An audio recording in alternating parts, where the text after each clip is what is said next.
আরও কিছু খবর নিয়ে একটি ডেস্ক রিপোর্ট। আসন্ন 2025-26 অর্থ বছরে শিশুদের জন্য অন্তত 20% অর্থ বরাদ্দ রাখার দাবি জানিয়েছেন বিশিষ্টজনরা। রাজধানীর সিডাপ মিলনায়তনে জনবান্ধব বাজেট ভাবনা শীর্ষক আলোচনার প্রথম পর্বে এই দাবি জানান তারা। সামাজিক সংগঠন নাগরিক বিকাশ ও কল্যাণ নাবিক এবং বাংলাদেশ কো ক্রিয়েশনে হ্যাপি ভেঞ্চার্স যৌথভাবে এর আয়োজন করে। শিশু বান্ধব বাজেট সেশনে সভাপতিত্ব করেন স্ট্যামফোর্ড বিশ্ববিদ্যালয়ের বিজ্ঞান অনুষদের ডিন অধ্যাপক ডক্টর আহমদ কামরুজ্জামান মজুমদার। ধারণাপত্র উপস্থাপন করেন save the children in Bangladesh এর উপদেষ্টা জাফর সাদিক। নানা কর্মসূচিতে চট্টগ্রামে স্মরণ করা হয়েছে ভয়াল 29 এপ্রিল। স্থানীয় প্রেস ক্লাবের উদ্যোগে আয়োজন করা হয় আলোকচিত্র প্রদর্শনী, সেমিনার ও দোয়া মাহফিলের। এর উদ্বোধন করেন city mayor doctor Shahadat Hossain. 34 বছর আগে 1991 সালে এই দিনে উপকূলীয় অঞ্চলে প্রায় 250 কিলোমিটার বেগে আঘাত হানে ঘূর্ণিঝড়। এতে নিহত হন অসংখ্য মানুষ। বিএনপির সার্চ কমিটিতে আওয়ামী লীগের দোসরদের অন্তর্ভুক্তির অভিযোগে বিক্ষোভ মিছিল ও সমাবেশ হয়েছে সাতক্ষীরায়। বিকেলে নিউ মার্কেট মোড় থেকে বিক্ষোভ মিছিলটি শহরের প্রধান সড়কগুলো ঘুরে ঈদগাছা হাটের মোড় এলাকায় গিয়ে সমাবেশে মিলিত হয়। বক্তব্য রাখেন জেলা ছাত্রদলের সাবেক সাধারণ সম্পাদক মোহাম্মদ শের আলী সহ অন্যরা। বিএনপির ভারপ্রাপ্ত চেয়ারম্যান তারেক রহমানের 31 দফা বাস্তবায়নে মতবিনিময় সভা ও তথ্যচিত্র প্রদর্শনী হয়েছে জামালপুরে।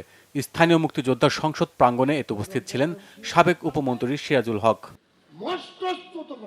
মাসব্যাপী শুরু হয়েছে ইসলামী ব্যাংক ওয়েস্টার্ন ইউনিয়নের ঈদ রেমিট্যান্স ক্যাম্পেইন চলাকালীন ব্যাংকে রেমিট্যান্স প্রেরণকারীদের ডিজিটাল ডয়ারের মাধ্যমে প্রতি সপ্তাহে 3টি করে মোট 12টি ফ্রিজার এবং 50,000 রেমিট্যান্স সুবিধাভোগীকে দেওয়া হবে ব্যাকপ্যাক। ইসলামী ব্যাংক টাওয়ারের প্রধান অতিথি হিসেবে এর উদ্বোধন করেন ব্যাংকের ম্যানেজিং ডাইরেক্টর মোহাম্মদ ওমর ফারুক খান।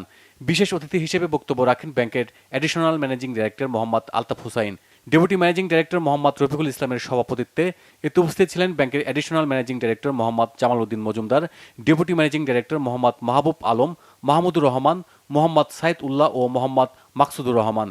স্বাগত বক্তব্য দেন ব্যাংকের ভাইস প্রেসিডেন্ট ও ওভারসিজ ব্যাংকিং ডিভিশন প্রধান মোহাম্মদ শাহাদত হোসেন ও ওয়েস্টার্ন ইউনিয়নের ঊর্ধ্বতন কর্মকর্তারা। ওয়ালটনের তৈরি ইউরোপিয়ান এসিসি ব্র্যান্ডের এসি কিনে 10 লাখ টাকা পেয়েছেন খুলনার মিঠুন দত্ত। খালিশপুরের চিত্রালী শ্রমিক ময়দানে আয়োজিত অনুষ্ঠানে মিঠুন দত্তের হাতে 10 লাখ টাকার চেক তুলে দেন ওয়ালটনের সিনিয়র এক্সিকিউটিভ ডিরেক্টর ও চিত্রনায়ক Amin Khan, chief marketing officer Zoheb Ahmed এবং ওয়ালটন প্লাজার chief sales executive officer Wahiduzzaman Tanvir.